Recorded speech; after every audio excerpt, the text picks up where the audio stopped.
So last night in my dream, I was actually lucid. So I'm not gonna go over all of it because it was a long dream, but in the part I was lucid, I woke up in my childhood house, which happens very often.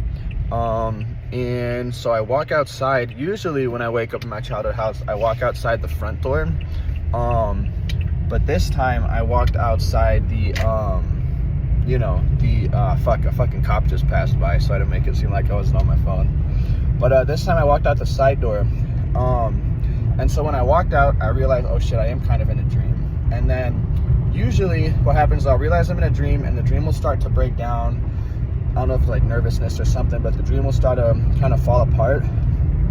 And for some reason, I can't even really explain it in words, but I was like, okay, I'm gonna try to think not cerebrally. So like when I'm in a dream and I realize I'm dreaming, and this is the first time I've done this, I will kind of like, I feel like I'm thinking really high up in my head, like it's a very prefrontal cortex type fucking, like you took speed or caffeine, something like, it's like that kind of thoughts, right? And then I was like, okay, let me, instead of trying to like use that upper part of my head and that really fucking mathematical caffeine type part of my mind in the dream, I was like, I'm actually going to use the lower part, and I even said that to myself in the dream. I'm going to use the lower thinking, and cannot really put into words at all. But when I stopped when I realized I was in a dream and I'm thinking, oh my god, I'm in a dream, what do I want to do now? When I think that shit in the cerebral part of my head, the dream starts to break down more so than if I think about it in the lower part of my head, however that makes sense to you. But yeah, so I walked out the door, and then again, for some reason, I was like, okay, let me just focus on the image. I'm not gonna be able to put this into words, but it's like, almost like there was a banana on my head, and there's 4 different ways to peel it instead of 3. There's 4 different things that pull down. So let me just think about pulling this down on the front of my head. Then I was like, okay, let me just concentrate and, relax, and then think about pulling down the peel on the right side of my head, then the back of my head. And by the time I thought about pulling down the peel on the back of my head, the whole dream was very clear, like basically just as clear as reality. Like I looked down at the sidewalk right outside my house, my childhood house, and you could actually make out all the individual like pebbles in the concrete and stuff like that. And I could reach out and touch the fence. The fence looked hyper, just like reality. So yeah, really interesting, right? I was like, first time I've ever done this in a lucid dream, especially that weird banana thing. I was like, let me just think about peeling this banana out from my face, and then my side, and then the back.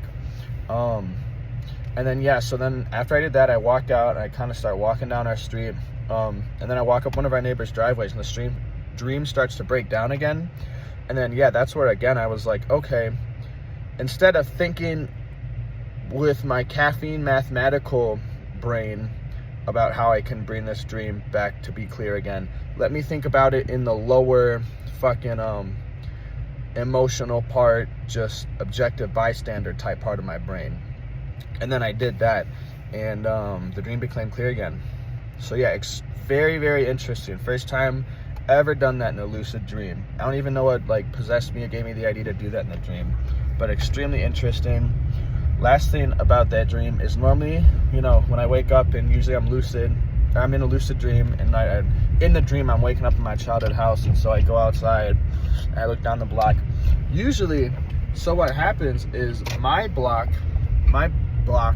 is colored, right? It's in color, and it's a little more hazy than normal real life, but it's all in color and everything's there. You can see all the houses and stuff like that.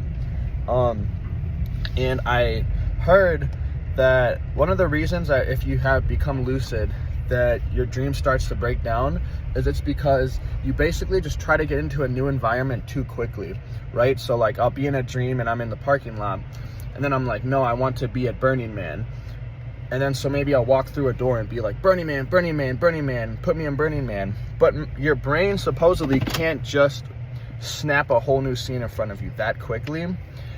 And supposedly another example of this is when you flip on a light switch in a dream, you don't light the whole room right away. And so I was like, okay, maybe that's why the second block of my block is always so murky and I can never get down there. Because yeah, if I want to leave my block, I'll start to leave my block, and then basically as soon as I cross the street into the next section of my block, like the next street, you know, the whole thing starts to get all murky and dark, like colorfully dark and shadowy and stuff like that, and breaks down. But anyway, I was like, okay, what if now that I'm on my street, I look down to the next block and I stay looking at it for a few seconds to give my brain time to load something in. And again, super interesting. Like when I went down, I looked at that section, I was bringing it into color, and I was like, oh shit, cool. This is in color now, so I can probably go walk over there and explore there. Then all of a sudden it just snapped to dark again. And that was super, super interesting, because I can't remember a time in a dream where it had the color normal landscape that you would expect, and then I call it like kind of fading into the shadows when a dream breaks down, right? You kind of fade into the shadow, but all of a sudden I had in color, then boom, it snapped back into shadows. Super interesting. Never ever had that before. But yeah, that was my dream, guys. Thanks for checking it out today.